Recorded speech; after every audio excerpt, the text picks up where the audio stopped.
Hello ডিভেন্সোস, কেমন আছেন আপনারা? আশা করি ভালো আছেন। আজ জাদু অভ্যাস ডে 25।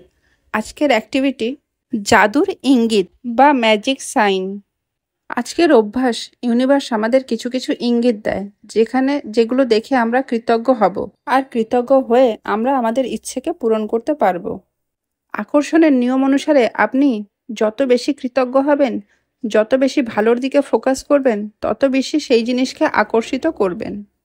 আর সেই স্বপ্ন পূরণের জন্য ইউনিভার্স আমাদের প্রতিদিন কিছু কিছু ইঙ্গিত দেয় আমাদের কৃতজ্ঞ হওয়ার জন্য। যেমন, যদি অ্যাম্বুলেন্সের সাইরেন শুনতে পান, তাহলে বুঝবেন মহাবিশ্ব আপনাকে নিখুঁত স্বাস্থ্যের জন্য কৃতজ্ঞ থাকার ইঙ্গিত পাঠাচ্ছে। অর্থাৎ আপনি সুস্বাস্থ্যের অধিকারী, তার জন্য আপনি কৃতজ্ঞ হবেন। বা আপনার স্বাস্থ্য যদি সবটা ভালো নাও থাকে, যে অঙ্গ বা যে অর্গ্যানস আপনার ভালো কাজ করছে, আপনি সেগুলোর জন্য কৃতজ্ঞ হবেন। যেমন পা, হাত, চোখ, এগুলো দিয়ে আপনি সঠিকভাবে সব কাজ করতে পারছেন, চোখে দেখতে পাচ্ছেন, কানে শুনতে পারছেন, এই জিনিসগুলো দিয়ে আপনি কৃতজ্ঞ হবেন। পুলিশের গাড়ি দেখতে পেলে আপনি কৃতজ্ঞ হবেন আপনার নিরাপত্তা বা সুরক্ষিত থাকার জন্য। যদি কেউ আপনার সামনে খবরের কাগজ পড়ে, তাহলে কৃতজ্ঞ হবেন যে আজ আপনি কিছু ভালো সুখবর পেতে চলেছেন। আপনি যদি আপনার ওজন পাল্টাতে চান, তাহলে আপনি যদি ওয়েট গেইন করতে চান, আপনার ডিজায়ার ওয়েটের কাউকে দেখলে কৃতজ্ঞ হবেন। বা আপনি যদি ওয়েট লস করতে চান, আপনি সেই রকম কাউকে দেখলে কৃতজ্ঞ হবেন। আপনি যদি মনের মানুষ কাউকে খুঁজছেন, তাহলে কাপলসকে দেখে কৃতজ্ঞ হবেন। এইভাবে আপনি প্রত্যেকটা জিনিসের জন্য কৃতজ্ঞ হবেন। তাহলে আপনার যে স্বপ্ন পূরণের তালিকা আছে, সেই তালিকার যে কোনো জিনিসকে দেখলে আপনি কৃতজ্ঞ হবেন।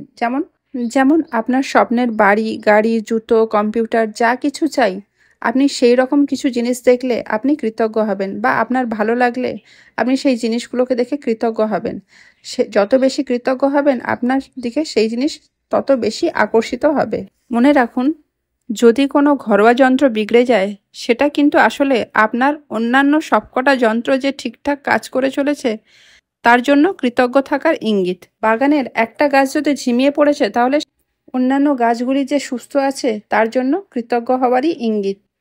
এটিএমের ভিড় দেখলে আপনার কাছে যে যথেষ্ট অর্থ আছে, তার জন্য কৃতজ্ঞ হওয়ার ইঙ্গিত। এইভাবে আপনি ইউনিভার্সের ইঙ্গিতগুলোকে বুঝে ইউনিভার্সের প্রতি কৃতজ্ঞ হওয়া শুরু করুন। তাহলে আজকের অ্যাক্টিভিটি, নিজের পারিপার্শ্বিক ব্যাপারে চোখ খোলা রাখুন, আর সারাদিনের ঘটনা থেকে 7টি কৃতজ্ঞতার ইঙ্গিত গ্রহণ করুন। উদাহরণ হিসেবে বলি, যখন ঠিকঠাক ওজনের একজন মানুষকে আপনি দেখবেন, তখন বলবেন, আমার সঠিক ওজনের জন্য ধন্যবাদ। এইভাবে আজকের অ্যাক্টিভিটি চলবে। তার সাথে ডে 1, ডে 2 অ্যাক্টিভিটি চলবে। আজ রাতে শুতে যাওয়ার আগে জাদু পাথর নিন, আর সারাদিনে আপনার সাথে যেটা ভালো হয়েছে, রাতে শুতে যাওয়ার সময় সেই ঘটনাকে মনে করে কৃতজ্ঞ হবেন আর ধন্যবাদ বলবেন। আমরা জাদু অভ্যাস প্রায় শেষের দিকে। এইভাবে প্রতিদিন অভ্যাস করতে থাকুন, আর নিজের ফোকাসকে পরিবর্তন করতে থাকুন, পজিটিভ দিকে ফোকাস করতে থাকুন। আজকের ভিডিও এতটুকুই। আমার ভিডিও এতদূর দেখার জন্য ধন্যবাদ। দেখা হচ্ছে পরের ভিডিওতে।